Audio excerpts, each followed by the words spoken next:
Welcome, man. How are you? Good. How's work? Not complaining. Not complaining. Ooh, that's a positive. Yeah, a lot of people are complaining these days. If there was something to complain about, what would it be? Not enough money. Say more about that. Well, there are two perspectives on that. One is a lot of people do not understand the kinds of disruptions that we are facing everywhere. Whether it's in the market you're in, whether it's geopolitics or anything. You will see that the competition comes up with a substitute with a much lower cost basis and literally obliterate everything that everybody else is doing. So if you're an employee, one fine day you may find that you may be retrenched, or your company may be put out of business, and when you lose that job, you may not even be able to find a similar job back because it's been totally been replaced, substituted.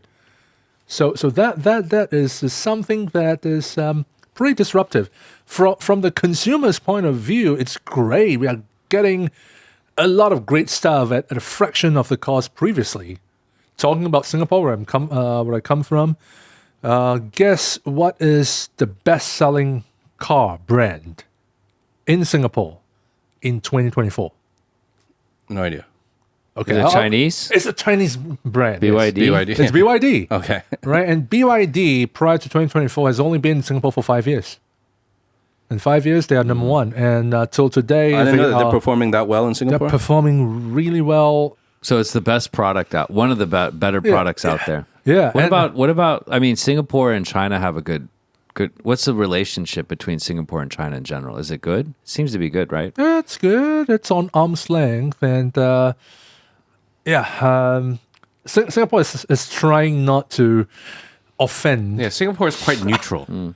Yeah, they're not taking sides. Right. They Yeah, speak, yeah. they speak positively Well, about they're it. They're the Asian Switzerland. Okay, so how much does it cost to buy? Because I mean, cars are expensive in Singapore because of the It's import the tax, most expensive place to buy a car in the world. Is it really? It is. How much are BYD's Oh taxed? man, in Shanghai we have this 车牌. You got a license plate. You got to pay for it. Singapore has got something similar, except Unless that, you buy an EV right now, you still get the license plate for free. well, Singapore you got to get the license plate regardless, Okay. right? EV or not. So you got to bid for it, and it's called a certificate. It's not even a license plate. It's a certificate. It's a certificate of entitlement for you to own the car, and it's only lasts for 10 years.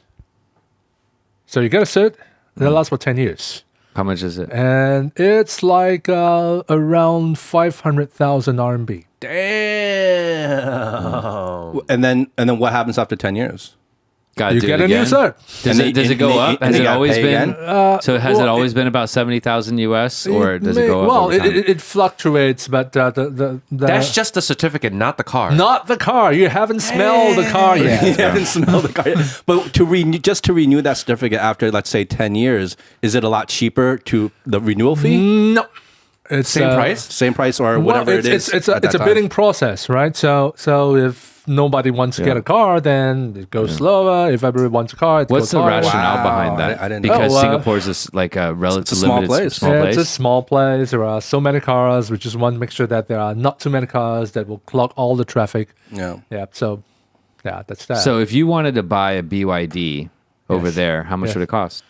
well, it's the same certificate. So it's 70,000 US plus around. whatever is the cost of a car. And is there import tax on it? There is a 300% tariff. Jesus. Yeah. Okay.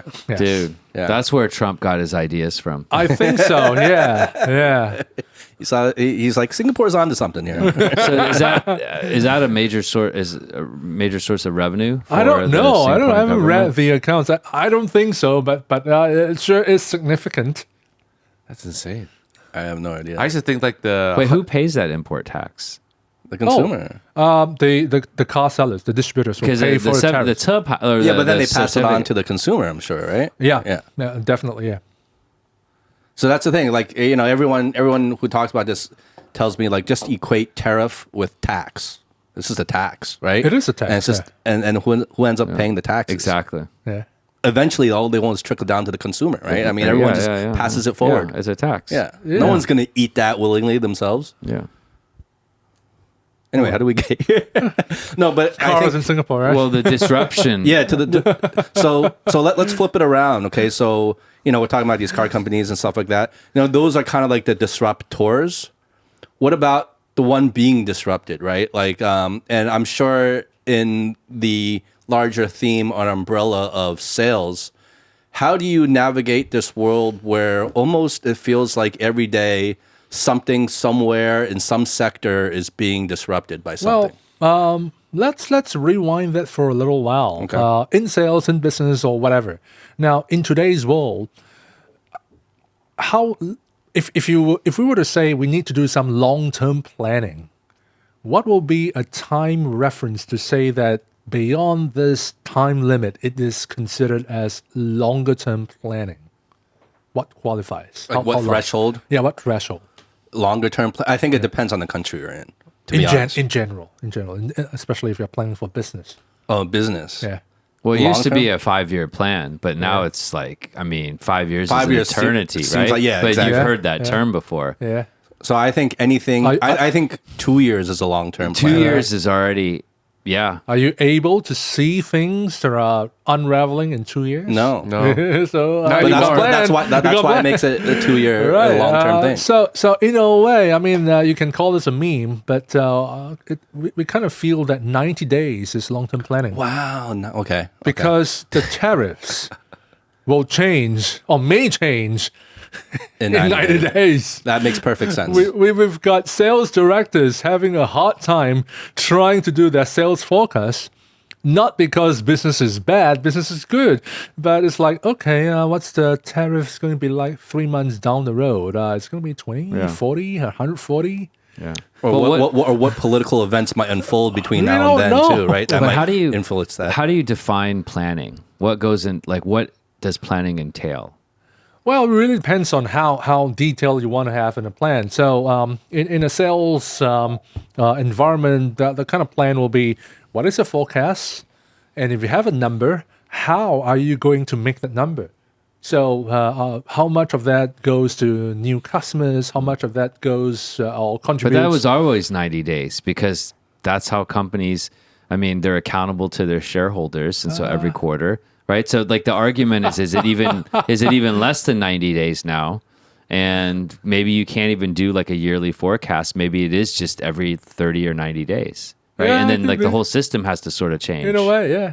I mean, at the very least, I do understand that Wall Street likes to see quarterly reports and it's every 9 days. But at the very least, companies will have a strategic plan or kind of brainstorming or something to kind of decide what they want to do longer than the 90 days or longer than a year, usually. Let's pull away for a second from this like larger view and let's talk about like on a more relatable note, going back to this idea of living in a time where disruption seems so common and so frequent. What do we do as an individual person? It just seems almost impossible, even as an individual, let alone a company, to really plan for the future, whether you're talking about your own career, family decisions, education, all those things. What are your thoughts on this in terms of how you kind of encapsulate it? If I'm the minister for education for anywhere of my house or anywhere, I will make it mandatory to learn selling. Selling. Okay, why? Yeah. Why is that? And why is that? Because you don't have to be in a sales job, right? But let's say you are, on a more drastic side of things, let's say you lost a job or you could not find one, then at the very least, you can start your own business.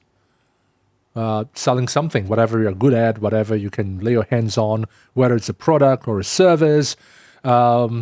You can sell to customers, you can get investors, you can negotiate for better prices from your suppliers.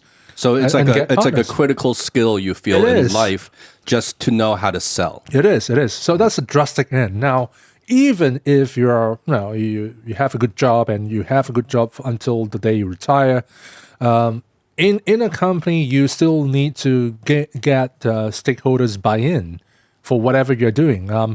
One of the key phenomena that we observe in many companies is there is always too little resources allocated for too many things that need to be done.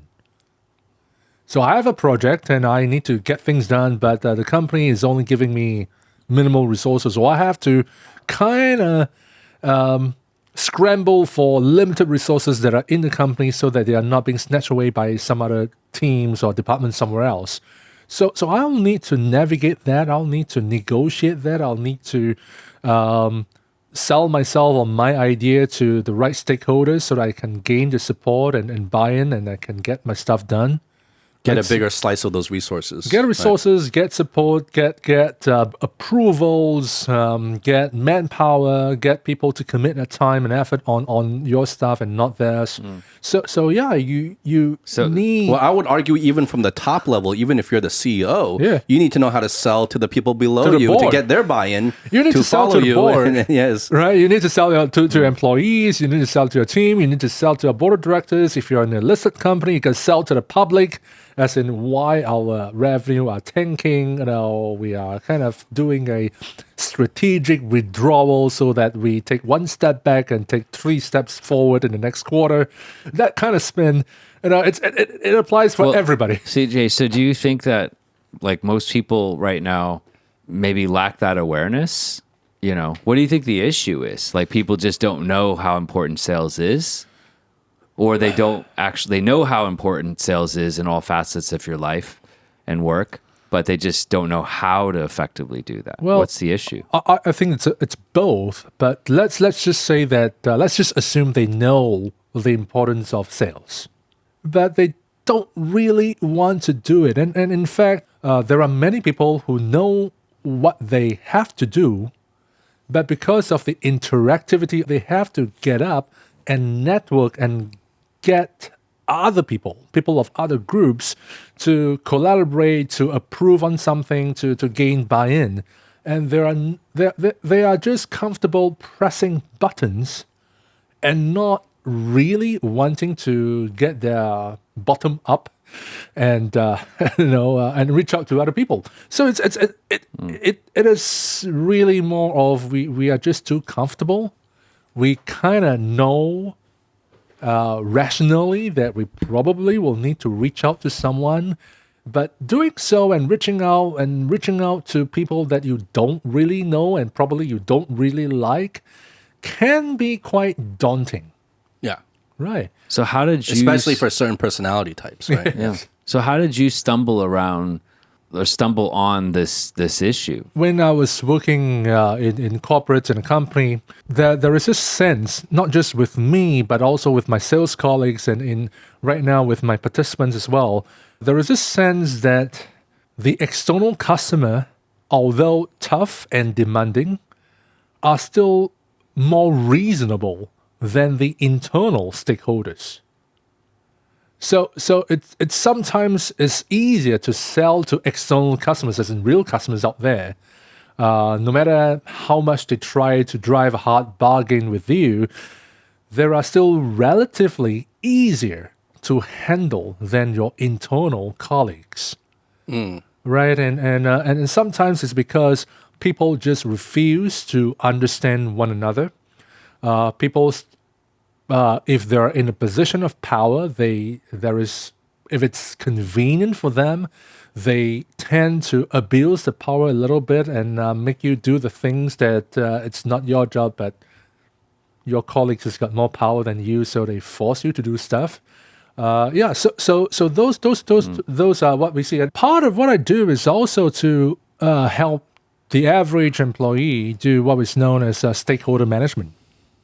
Right, so you kind of you're there whether as a salesperson or just a typical middle management employee in a company, and you there are things that you want to achieve and you're not able to achieve it alone. You need help from different people. So But do you offer this as a like a personal coaching service, or does the CEO of the company say, you go in and train my people because they need that skill set and they don't have it? Usually, it's the boss of the company or the whoever is running the training, whoever is running coaching. We get hired by the company to do that, right? I do understand that there is a need to have personal coaching on that, but people tend to gravitate if it's personal, if it's a typical individual. People tend to gravitate towards career coaching rather than how can I get ahead in my job or whatever I'm doing right now. Yeah. So that's. But what's the difference, though? What's the difference between a career and how I get ahead in my job? I think those to me seem like the same, like or at least very similar. They're related. They're related. Career coaching tends to be like understanding your likes, your preferences, what's your strengths, what's your personality type, what is the right kind of a job fit for you, how do you get the next better job. So that's career. You're looking forward. Part of it, yes, is about how you can do better in your job so that you get better feedback and better recognition and all that. Yeah. That's an interesting topic. When do you give feedback? Like, when is it important to give feedback? Like, what circumstances are there? Well, usually when if you're as a boss, as a manager, as a leader, found that one of your people are not getting the results that you or they desire, right? So they're doing something, they may be working hard, but the results are not quite there, and you kind of observe that something could be missing. So that's in a way you give the feedback, or sometimes it's when your people come to you and ask for advice. Should I do A? Should I do B? How do I do this? How do I do that? And they're asking for feedback. They could be asking for feedback. They are asking for advice and not feedback. But your feedback can be part of the advice that they're going to give. Right. Well, see, here's the thing with the whole feedback in a work environment thing. All the coaches and everything we've had on the show, it's always been like, from the manager, like how does the manager lead the team better? How do you as a team leader, help the team better and perform better? What about from like the employee level, the person that's being managed, right? How do you from that position, or do you have any advice from person in that position to give feedback upwards instead of giving feedback downwards? Sure, absolutely. And you just change the syntax, you change the word. You don't call it feedback, you call it suggestion. Okay. So the boss says, hey, I want you to do this, and this is how you do it, and off you go. And you can tell the boss to say that, hey, I have a suggestion on how we can make this better. Can I just do this, and this instead? Right. So in a way, because of the kinds of emotions that we kind of attach to the word feedback, it's like you do something and I feedback to you. It can be good, it can be like bad. I'm kind of judging you, right? Yeah. There's an element of judging in that. There could be certain kinds of apprehension of say, hey, boss, I want to give you some feedback. But if you phrase it differently, say, boss, I just like to make a suggestion, right? The suggestion part makes it softer, and it just sounds like you're building on. If I'm the manager, you're building on my idea to make it better. Yeah. And what I think also what you're implying there is also you're coming to them with already thought through solutions to present, right? Instead of just pointing out problems, right? Because then you can be like a backseat driver, just like basically just criticizing, but not actually offering any solutions. What are common scenarios of that? Like what are, I mean, for all of you guys, right? Because you are all, like, you've been in leadership positions as well. So when would be, and this is a question for all of you, when would it be necessary for someone to, share that feedback upwards? Well, don't ask Howie because he runs his sets like a tyrant. right? No one dares speak unless spoken to. I mean, you can't even look him in the eye. Don't look him in the eye. For that type of tyrant, and don't speak until spoken to. When would it be? Those are the rules on When his would set. it be most valuable for you to actually hear that sentiment from some, peon many levels down? Yeah, what if the boom operator was like, hey, I have an idea for this scene that you're shooting. Here's some suggestions. Are you serious? Asking this? I didn't like the way you directed that last scene, by the way. Yeah, see Imagine how this, he like, scoffs at that Yeah. so like arrogantly. Like He's like, that would never happen on my set. He's like, I only want to hear the sound of my voice. I don't know if CJ's lost right now. I'm We're not. just like, no, okay, I'm okay, good. okay. I'm good. Yeah. Okay. Let's keep him involved in this. Okay, let's not get all, too No, he off the gets it. track. This is all playing on the stuff that he's good at, right? He knows. So what's the answer? You're that Oh, big you're of a seriously fucking tyrant? asking? Yes, you're that big of a fucking tyrant. Do you go around asking like, hey, do you have a suggestion? Always. No, of course. No, because I think personally, if you're going to ask me as in my particular situation and position, then I can answer that. But also Yeah. the way I think about in general, because every position is different. No, but So- you're a good example because you're an example that's outside of the normal field that I think CJ deals with. But there's parallels. But there's parallels because he's in a leadership position, right? Yeah, but but what I do is very particular, right? Because, for example, there's a pre-production process, there's production Yeah, itself. but every industry has a particular process. Exactly. Sure, But, sure, but, sure, but sure. I You're think nothing what's, special. But I think what's unique is one, we know you're a tyrant, and then two is in your field, most people are tyrants. Is our impression. yeah. So you've done nothing yet to dispel It's like the claim that military. you are a It's like tyrant. the military. So basically, in pre-production, that's where all suggestions and all like possibilities are shared. Yeah, but right? who's included in that meeting? So we have something called the 主创, which is like the key creatives. So every department has all the key creatives. Yeah, so if you're a And then lowly guy, you're not even going to be if you're privy. the- Well, they grip, have their the key team. grip, And then they the have their gaffer. team. Yeah, the gaffer. See, how are we getting anywhere with this? Are we getting anywhere with it? You bring I'm getting everywhere with key this. gaffers? What's that? This is where the Bowmore starts kicking in. This Yeah. is the fun shit. So basically, you gotta during pre-production, you get everything laid out, Okay. and then for me, the way I like to go is I always try to make it a two-way street. like to run No, okay, but in all seriousness, that does bring up an idea, and I wonder how you feel about this, Yeah. CJ. Yeah. Is that in his process, there is a designated time, routinely designated, that okay, this is when everyone offers your Yeah. feedback, right? This is the safe space. This How long is this this? is the when and why to do it. Yeah. And outside of this, once we made our decisions, okay, everyone, we just You gotta row in commit to it. we just row in the same direction Yeah. after that, right? Yeah. And so maybe is that like that could be, I mean, that could be very helpful in terms of, instead of just like, hey, whenever you feel like giving feedback, just give me feedback. And, people feel very apprehensive about that maybe. Right.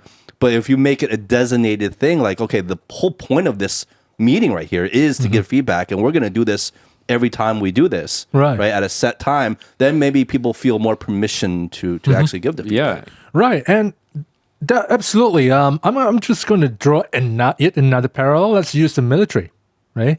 And in the military, it's even more hierarchical, right? You don't question your superior's orders. No, compared to I don't how know we if said. it's more Not compared to how we said. He's the dictator. He's okay. They call him but you know I what get they your call point. I him? get your- Generalissimo. I get your point. Iron Fist Howie over here. But I get your point. Go on. Sorry. I didn't mean to cut you off. But in military, in outside of a operation, so you're not in the field, you're not doing something dangerous. It's just you're in your barracks doing your whatever you need to do. Especially in the Singapore military, there is a scheme to get everybody to at least give one suggestion in written format on anything. When is this done? Just anytime they feel like? Or Well, at the end of the month, they'll start auditing and say that have you handed in your suggestion yet? Is it anonymous or named? It's not anonymous because they will pay you a nice token. So it's not anonymous? It's not anonymous. So the person who your feedback is targeting will know that you wrote that well, feedback? it may not be to a person. Okay. It may like To the system. To the system. Let's have a vending machine. Let's have hot shower. Whatever. Whether that suggestion is outlandish or not, it doesn't really matter. The whole idea is to get people to give feedback of all types. as long as it does not go into policy issues or strictly operational issues, right? So So there is a red line there. that's a red line. You don't touch that. And even if you touch the red line, you just get rejected and say, that's not what we want. Redo it. Submit it something else. We right? need another one. We need another one. And the last we did it was like for every suggestion that we submit, we get $1 for it, whether as long as it's a qualified one. So there's this kind of feedback from every rank and file, just And all Singaporeans have to serve in the military, right? all able-bodied male, not the okay. female. Yeah. So what I'm getting is there are times when we are not doing something that is really we're not on the specific tasks. It's not specific to execute an order. There is room. Yeah, there's a time and place because time and place if to you're, give if you're feedback. like on the set and you're doing all this stuff and like every second is money, This is all well and good. I just feel like my personal concept of feedback has been tainted. and I'll explain why. And admittedly, it might be very outdated, right? So when I was running a company here in China, this was several years ago. And Howie, we were both part of that company, and we would have these like meetings, right? These what we hoped were going to be these open discussion meetings on our products and what people thought. And kind of like really use that information really to dictate what price we're going to sell it for, whether we even make this product or not, So we wanted everyone's feedback, and we kind of made sure that the people we were bringing in were a diverse group of people from all different departments, Right. and even different levels of that department. So there were juniors involved in that meeting as well. And we were kind of coming in maybe naively with the American mindset of, oh, everyone's going to want to voice their opinion, right? So why don't we just hold this meeting and sit there in the meeting and have everyone just come, like really just honestly give us feedback about what we're doing here and the products themselves. Sure. What ended up happening inevitably with every meeting was everyone else was just silent. They didn't really want to criticize the thing or whatever, or maybe stick out or say something going against the grain even. And we were always very disappointed in that. So I don't know if that culture has changed from then till now. Maybe it has. My biggest hurdle was always, how do you genuinely give people the feeling of they really genuinely have permission to give the honest feedback, and instead of just saying it? Some people might not really believe that, right? I'm interested in with permission. You mentioned, they gave themselves permission. So why are they not having that permission? I don't know. I just chopped it up to a cultural thing, and maybe that's too simplistic, and it just wasn't very productive. I mean, I think that's such a great example, right, of, cross-cultural communication, right? Like, I mean, like, obviously, like, you could unpack this, but I think that's such a, like, if you had, 100 other Justins and Howies, and you did the same thing despite all those positive intentions, unless you had a deeper understanding of some of the cross-cultural communications issues and you had, like, more effective techniques, like, all 100 pairs of Howie and Justins would have pretty much met the same fate. And if you'd done this in France versus Russia versus like the US, you would get like, sort of variations of different outcomes, and some would be better than sort of worse. But it's so interesting that you mentioned that, because it's just so, it's like, that's exactly what you would expect, is that you would have this issue. And then if you did this in Japan or Korea, it might even be worse. Yeah. I would say that besides the real cultural perspective, there is also the lack of trust.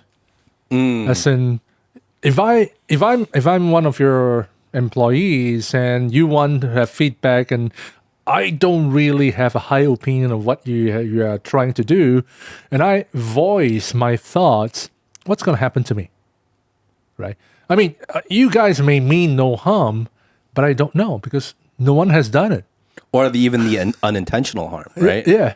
Yeah. So if I don't feel the kind of safety to say what's on my mind, then I'm going to say, yeah, everything is good. You guys are the best bosses. Yeah, because with. what's the incentive for that person? Yeah. Right. Like, Because- it's so because- interesting with the Singapore, the military thing. They built a whole culture out of it, and then they incentivize you like $1. It's like, it's safe, kind of like, it's almost like a puppy. Yeah. Or whatever, right? And they say, no, it's okay, right? You first meet a stray dog or whatever, and then you give it a treat, and then like you have to train it so that it knows that over time, oh, this is okay thing to do. But it would be curious to see like if you did some of those things. Also because it's written and not in your face, as in telling it in your face. Yeah.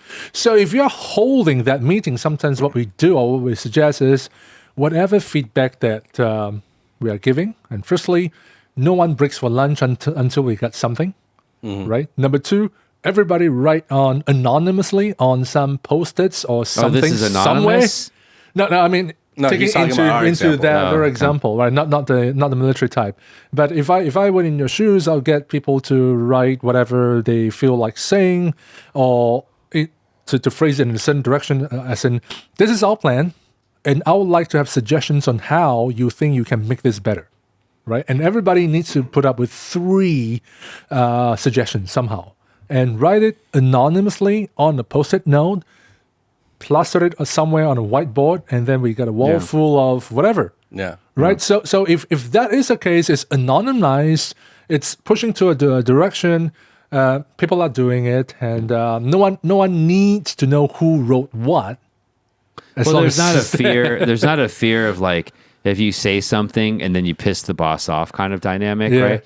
And I would say that you have to explain like why, what's the benefit? Because if it's just like, oh, it benefits, like imagine it benefits you both of you so that you can fire them or something like that. Yeah, like then if it's I not stick good. my neck out, there's only downside. Exactly. Like what's the upside? Yeah, right? exactly. Yeah. And we were very coming from like American mindset of everyone's going to be like very boisterous and rambunctious and very opinionated, right? like very like almost confrontational. Like they'd be happy to like face to face talk. And I think what you said is very good. Just make it anonymous, write it down. Even just that just immediately makes it less confrontational than like me like face to face talking to you, like looking you in your eye, right? Yeah.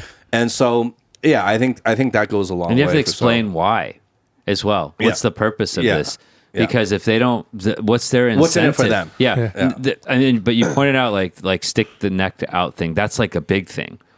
Meaning that like no matter like even if you said I'll give you $10,000, they'll be like, nah, it's probably not worth it. So there's that aspect, and there's the this is going to make it better for all of us because what we want ideas so the company can be more successful, and and then we can open more stores, blah blah blah blah, whatever it is. And this is what I'm going to say is going to pay homage to Gabor. Shout out to him as well.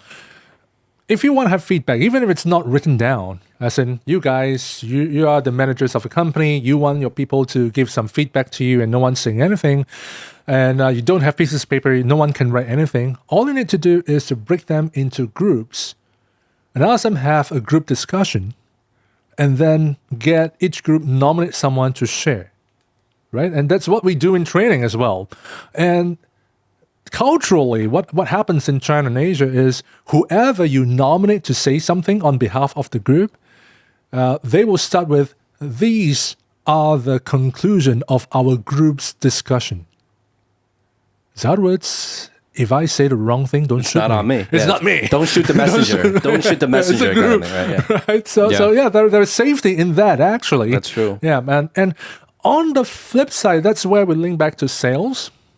Because if you really want to stand out in your career these days, even in China and Asia, you need to make suggestions that your manager, your boss like.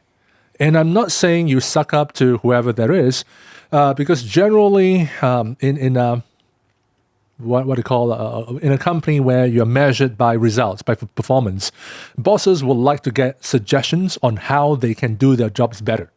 Right, so any help is appreciated. The question is how you phrase the help. So the bits of suggestions that you get may not come from a public meeting, because people may feel that I don't want to do this in public. I don't want to be seen as a show off, and there could be some risk that my suggestion may fall flat. But if I want to advance my career, I can approach my manager after the meeting to say that, what you say in the meeting after reflection, here's what I thought. And if I want to be really good in that, Howie was talking about what is the director's clear vision in that. Sometimes bosses, we are not afraid of dictatorial bosses. We are afraid of bosses that do not know what they want. Yeah. Right? So if you are a tyrant, Yes. but you are very clear, this is what I want. Just I don't care what you do, but deliver this for me, right? So if we are Yep. A clear, benevolent and competent dictator. Yes. No, that's one thing I've learned as well. I mean, in my position, From I being can't a be benevolent wishy-washy. and semi-competent being the dictator. tyrant. No, that makes so much true. Because go ahead and finish your so point. with the tyrant is if I'm the sales type of employee, I'll tell the tyrant, this is a clear picture that you want, and here's a suggestion that I think that will make it easier, better, or more productive to reach your For goal. the team. For the For team. the team, for your goal, Yeah. for your vision. Yeah. The boss loves it. every boss wants it can be, I think, a little bit isolating or lonely to be the boss sometimes. And what they want is a thought partner. And basically, I think what you're saying is very on point. The first thing you would want to do, though, is before you even bring up your idea, is to validate your understanding of the bigger goal. So you would go like, oh, Laoban, Howie, it sounds like what I just heard from you, you said X, Y, and Z, and you just play back. There's like very little risk there. You said X, Y, and Z. Is that right? And then you just pause. Howie will come back and be like, oh, X, Y, Z, and A, B, and C. And then you start sort of having a dialogue. Oh, A, B, and C, what do you mean by that? Oh, and then you synthesize it and you say X, Y, Z, A, B, and C. I have an idea, right? And now it makes a lot more sense to me. Thank you for sharing that. Oh, for A, B, and C, we can do D, E, and F. What do you think? And then even if it's not right, because you've already rooted it in his vision, then Howie would be like, oh, well, D and E are right. F, this is why it's not right, and this is why he's the boss. That's and then you would be like, brilliant. Yeah. oh, there's H. It's like, oh, Laoban, oh, H, right? And then it's going to be J. And then it's like, okay, what could I do to help on H? Is there something in my skill set to do H? Yes. Boom. Right? So, I mean, this is the stuff that I'm sure you I love the on. validating part because then immediately you validate yourself in their eyes in terms of, oh, you get me. Exactly. Like you get the vision here. And then now you have a lot more room to play. Like I think what you're saying, Eric. Common ground. Once you validate, like, oh, you get his vision, because then he feels like he really has someone to like bounce ideas off. Yeah. And the biggest challenge in the workplace today, especially in Asia, is the normal rank and file employees validate too little. They are too afraid to say that this is a tyrant boss, this is a dictator. And when I'm not clear about what they want, I just pretend I know. Right? And 9 out of 10 times I deliver wrong thing, I just get shit from the dictatorial boss. But if I had taken the time and the courage to chat with the manager, say, let me just double check with you. Do you just want A, B, C, or do you want D, E, F as well? And what's the rationale behind it? Exactly what you said. I think people are really afraid to come across like as if they don't get it. Yeah. Right. Because I get it too, because like you seem dumb, you seem vulnerable, whatever it is, right? It's a very vulnerable place to be in, to admit that, oh wait, I didn't get that. Can you please repeat that or help me understand what you're trying Because to say? they're paying you for competence. Exactly. So then you think the boss basically is expecting you to totally get it. It almost backfires a lot of times Totally. because once you say, oh, I get it, but you really don't, Yeah. and then the boss goes away, Yeah. now you're in And the charge of this expectations task. even higher. Because Expectations you're even like, higher. oh, what You're the? in charge of this task now. Well, now what do? You're Yeah. in a really tough Yeah. spot. And it just goes to like of all my years working in China, I have asked many times to many people, did you get it? Do you get what I'm trying to say? Like in not even in an authoritative way. I'm just like genuinely asking, like, because I know my Chinese isn't as good sometimes. So I'm like, oh, should I like repeat this or should I explain it in a different way? Because I really want to make sure you get it. Yeah. Because I know maybe I'm not the best communicator. And I have never once, not one person has ever told me, no, I don't get it. Please explain it to me or please repeat that. And there's a significant percentage of those people that I know in my heart just didn't get it. So here are two things, right? So one is that almost by definition, the boss or the manager is going to be way more seasoned and more experienced than the frontline worker. And so the expectation from like the human psychology level is that they're not going to be able to understand your thought process. That's the problem, right? Yeah. They're not going to be able to understand the psychology of a boss because they're new. There is always this discrepancy of expectations between two parties. No matter how senior or junior either party is, there's always what I think this is and what you think this is can be quite different. So, simple example, right? So, if you have an IE at home, help at home to clean the house, and if you just hired someone new and you just ask her to say mop the floor. Right, simple thing, mop the floor. But what are the key deliverables? What are the key outcomes of mopping the floor? Do you first have to sweep the floor, or vacuum the floor, or you just start with the mop? Do you need to put detergent into the water? Right, if you put detergent in the water, do you need to rinse it with clear water? Right, if you rinse it with clear water, if you have marble or parquet flooring, do you need to dry the floor? Right, so. There are different expectations for something that is so simple as mopping the floor, and the helper is probably working under the impression that she got from her previous employer, right? And what your expectations can be totally different. So part of and again, coming back to sales, part of what the leader, the manager, has to do is to also explain the why. Why are we doing this a certain way? It's probably not possible to get people to really understand how you think, but at the very least, you can get them to understand your rationale, right? The reason we do A, B, and C is because we want to get to certain objectives. So I hope you understand this is why we are doing this. The other thing is also, if it's a task-based kind of thing, you can ask the other person to repeat back to you. You know, this is what I need done. Do you understand? Yeah. So can you repeat back to me? What are your steps forward? Right. And why? You can actually be like, and I'm just, I'm curious, why are we doing this? Right. And what else do you think we're missing? Because you're truly then involving them in the decision making. Yeah. Right. So it's interesting because both of you had very positive intentions, and it's just a subtle shift in the language, like just taking that extra step, right? Viewing them as true collaborators versus like, oh, you're the boss and you're trying to get feedback. Then it's sort of like one way a little bit, because there's a hierarchy. But truly, it's like kids. If you treat them like just kids, then they're just going to be kids. And if you treat them a little bit closer to being an adult, then they start to understand the rationale behind things, and then they start to be able to behave and react in a way that's maybe a little bit more, there's more parity in that.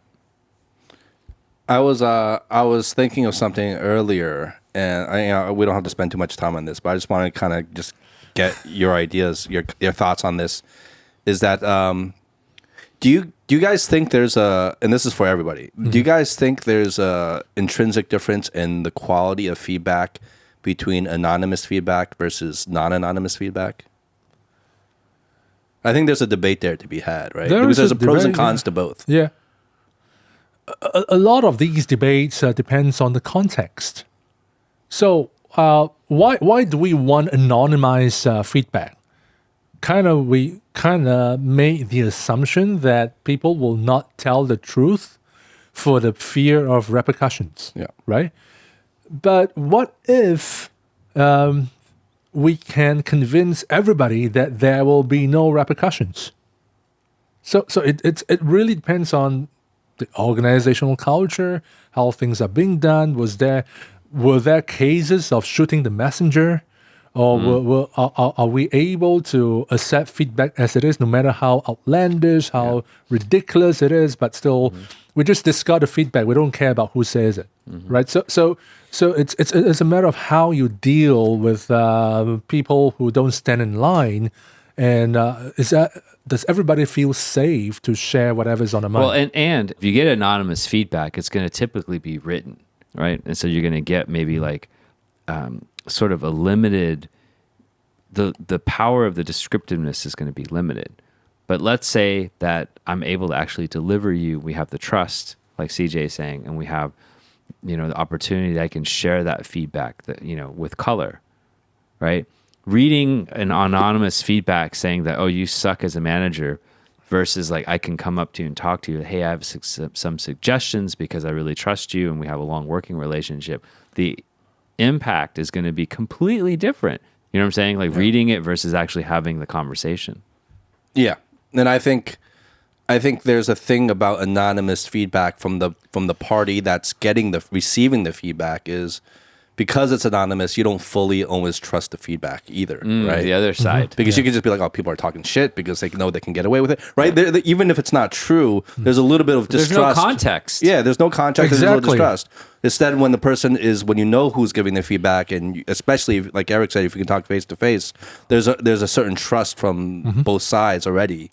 Especially from the trust side of like the person getting the feedback of, oh, this person's approaching me. They're earnestly telling me something. Yeah. Instead of just some anonymous thing, right? There's a dialogue behind it Yeah. as well. Because of the lack of context, you're not able to even gain clarification. So if I get anonymous feedback to say I suck, and I really want to improve myself, so if you really can point out why I suck, that will be helpful. But because it's anonymous and it's just 2 words, you suck. It's very easy to It's like- disregard. and I don't know one-way how dialogue. to take action. Well, but it's also just very easy to throw away and disregard, and then it becomes pointless. How to do you even act on it? Because it could be like, oh, it only happens during certain situations. Or it only, you know what I'm saying? There's so Yeah. much nuance to it. All right. I want to. We're gonna wrap it up soon, but I want to jump back to this idea of sales as a skill, Yeah. and the reason why I want to jump back to that is because I view myself personally as a bad salesperson. Like Okay. I feel like that's probably a weakness if I would have to nitpick about myself. Like I don't think I'm a good salesperson. Okay. But I do agree that in any facet of your life, just the general ability to sell, whether it's something, whether it's some service, or even to sell yourself, right? If you're looking for a job, it's a really important skill. Just like financial fluency is an important skill that we should be putting into this in the educational system, right? How do we be competent financially and understand finance? Right now that's something that's not taught at all in the education system. And it should be, I feel, for it's an important skill of life. And with sales, I think maybe that should be included in there too, something like that. What do you have like main pillars of your sales principles? Are there like a few main pillars or principles that you have that you can share? Well, before I go into that, since you mentioned about you don't think you're a good salesperson, so what is, in your own personal opinion, what is a good salesperson? I think influence and being convincing. Okay. Any of you, your thoughts? What is a good salesperson? I think that's definitely part of it. You're trying to get people to maybe see a certain rationale and see and be motivated to take action on something, right? And I think like good sales is long term. Hopefully, you're building a relationship over time. And you said consultative sales. Sometimes sales can be creating sense. There's challenger sales, right? Which is another methodology, which is like you're sort of pushing on people to get them to see the sense of urgency, like because sometimes we're in our comfort zone a little bit. So you put them in a bit of a different place psychologically so they can see different possibilities. But I definitely think there should be a dialogue there, right? Because it's not just you trying to give them something. There should be a solution to a problem that both of you recognize. So the other person is like, oh yeah, now I see that problem as well. You both recognize. Then there is some kind of solution that you're trying to create, right? Or outcome. And that of course involves influence and convincing. That's part of part of that process. Right. Howie. And manipulation. Manipulation. Ooh. Right. I mean, the thing is that what Eric mentioned about problem solving. Salespeople, in a way, are trying to solve problems. So in a broader context, it's to help the customer to get where the customer wants to be, right? And in a way, the difference between a salesperson and a scammer is that a scammer is not helping the customer to get where the customer want to be. It's to get the customer to get where I want them to be, right? And Howie. usually, well, even as a, what I call tyrannical leader, people are in there because they want to make movies, they want to make films. That's what they want to be. I mean, they may not agree with the manager's leadership styles, but they are there because part of what they are doing is where they want to be, right? Whereas a scam is you lie to people that this is what you want, but you bring them to a totally different place, right? So and usually detrimental to them. So in a way, the whole idea of sales is, regardless if it's a one-time deal or a long-term thing, it's just a matter of understanding what a customer wants, how they get it, is there a better way to do so, and can I bring them there? So for that, in terms of, that's why I'm saying mandatory in education. It's because if you're really good in sales, you tend to be able to be more balanced in thinking about what the other person wants as well as what you want. So there's a level of empathy there? There is a lot of empathy, right? So that's empathy. Empathy can also be, in a business sense, understand the issues, the challenges that you are facing, and co-create with you what are some possible solutions to make things a little bit better. If you think about like good products or services or solutions, they rely on empathy. Oh, Right? Because it's like, it's your empathy through like at your, a company, the empathy of that provider of a group of people, or, if it's B2B, a group of companies that have an issue, and your ability to relate to that allows you then to have the inspiration to build a product and services that addresses that particular issue. And then if everyone is just trying to help other people get to a better place, then the whole world becomes a lot better. So from that perspective, sales is a good thing. If you're thinking about, if you define sales in that way, because essentially it goes much more beyond just an exchange of things of value. yeah. In terms of design thinking, if you want to design the next breakthrough product, the process of design thinking, the first step is empathy. Right? It's to understand what your users are going through, the likes and dislikes. And the word solution has been overly abused, especially with salespeople, that I always challenge them to think of what is a solution if it does not have a specific problem to solve. Right? We are using the word solution as a buzzword for everything. For product. It's really just a product. For everything. But if I don't have a problem to solve, then it's not a solution. Yeah. It's just a product, right? So it's really salespeople needing to understand the customer if there's a problem to solve. If not, is there something they would like to improve? Is there a certain goal they want to achieve? And is there something that you provide that can help the customer achieve that goal in a better way? Okay, I have a question then. The reason why I said manipulation is not necessarily what I believe in, but I just know That's that what he does. But I just know that there's the dark side to sales It's a as well. confession of sorts. You know, of course. and we haven't talked about that at all. Like, so I'm just curious. I mean, we all know sales. You feel dirty sometimes when speaking to Like the slimy sales sales guy. guy. We all know. Think of right? a It's snake oil salesman. Yeah, I'm not saying right? that this is what this is about, right? Obviously, it's not about that. But obviously, there are a lot of mental techniques, psychological techniques Yep. to lead people to make certain decisions. Absolutely. And that's a manipulation. That's why That's I said assuming your manipulation. product is fixed. I'm not saying, huh? What do you mean a product is fixed? That's the issue, right? Is that I'm going to guess what you're going to say about this, but it's basically that the consultative sell is going to be much more effective, because if you're just manipulating, you're spending all your energy trying to get people to match them to something that you have that's fixed. Then that's going to have, first of all, you're not going to have repeat business, and you're going to have relationships. But what if your And- product and all that stuff is still good? I mean, I'm not saying that you're scamming. because it's just where you put your energy. Because if what you're trying to do is to sort of manipulate, then you're never going to improve your product over time, because what you just said, right? The first step of design thinking and great products is empathy. It's understanding what their needs are, and needs are shifting all the time. So you can do that. But if you spend all your time trying to manipulate, then there's going to be other people who are trying to spend all their time actually trying to improve the product and adapt it to what people really need. And you can see who wins from that. Well, it really depends on how you define the word manipulation, right? And in a very simplistic way is you influence me to do something that is detrimental to me. Yeah. Right. It's not going to work long term. It's not going to work. So, like what Eric is mentioning, if you manipulate a customer, and if it's a gregarious kind of a manipulation, customers are not stupid. If they felt they are being manipulated, they will not buy the second time. If you are ever doing a resale again. Now, of course, part of the manipulation happens in the one-off sale.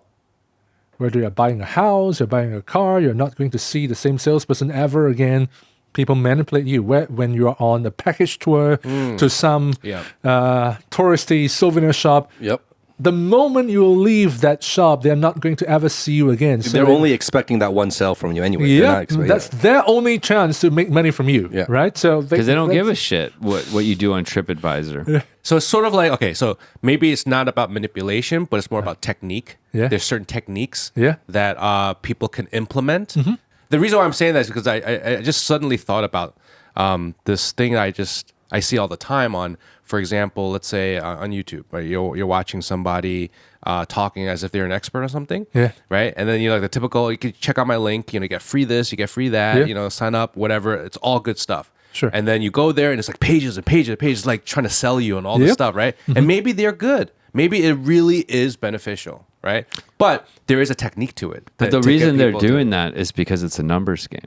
That's the reason they're doing that. Yeah, I'm saying that sales in general, there's a lot of different techniques. And Let's not even look in the whole process from a moral point of view. Let's just put morality out of the picture and just look in for financial gains or economic gains. Like, so if I put a salesy message and say that, hey, click on this, you get free this and free that, you get free information that will give you financial freedom in 5 years, and this is it's all free and all that, and basically what I'm doing is trying to get you into a rabbit hole, and you go one loop after one loop after one loop.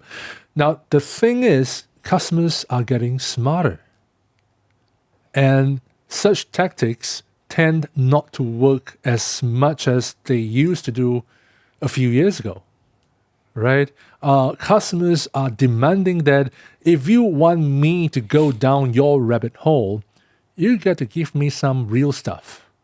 In Chinese, you got to show me some 干货, something that is useful, of value, that I can use it. Yeah. I will test it, I'll try it, and then I'll come back. Plus, there's so much more transparency, right? Because if you're like, first of all, the medium that you're using to do this stuff typically is going to be like the web or the internet or whatever. And now everything can be rated, right? So like no one's going to actually use that service until they have some type of proof, because there's so much other stuff out there. And they're going to rely on certain platforms as well. So like no one's going to go to a random website and then spend all their money. They're going to go to a trusted website. There are still people. There are a lot of desperate. Desperate people. But then you're moving to the scam realm, which is less interesting. But which is a very real realm, right? But that's a whole other topic. Of course. Right? I get hit by salespeople who are trying to say I should do my own e-learning platforms and whatnot. For me, I look at them, the positioning is a bit off, so I say, no, thank you. But they are like hitting me with messages, multiple messages every single day to say that, hey, this other trainer has made 40,000 RMB in 2 weeks, that other guy 20,000 in 3 days, and these are real cases. Well, that's a red flag already right there, right? Exactly. If the product is really good and if really people you wouldn't need to work so hard to sell it to me. You don't have to. Well, the energy again goes into understanding the customer and building the product rather than the messaging, the manipulative messaging. Well, one of the takeaways I'm taking away personally from this part of the conversation, from a consumer perspective, I can start categorizing things into kind of two major buckets, right? Just to keep it simple. Is this a one-time sale nature, or is this a repeat sale nature? And I think right there, if I can categorize my experience into those two categories, I can already understand that, okay, well, if it's a one-time sale, the chances of this guy just doing whatever he can just to get me to buy it, regardless of my, what's in it for me, my interests, goes up a lot versus if this is a repeat sell nature. And I think just knowing that alone and being able to just be aware, I can maybe go into these situations a little differently than just kind of treating them all the same. It's like you're getting into the head of the person that has the incentive, and you have to understand what's driving them, right? And then you can clearly see it. But I think sometimes they have lots of techniques that can obfuscate that, and then all of a sudden you're not aware and you're not able to turn on those sort of protective things. Yeah. Anyway, CJ, love having you back on the show. Data-driven sales leadership is the title of your new book. Yes. It's now in several bookstores and in a public library in Singapore and Malaysia. Who's like the kind of really the core target demographic you would encourage to read this is for technical sales teams. Whether you are the sales representative or the sales manager or director, it's got a whole box to unbox in there in many aspects. In any case, the actual group of people is, if you are going to take a flight and you suspect that the flight might be delayed, this will be ideal.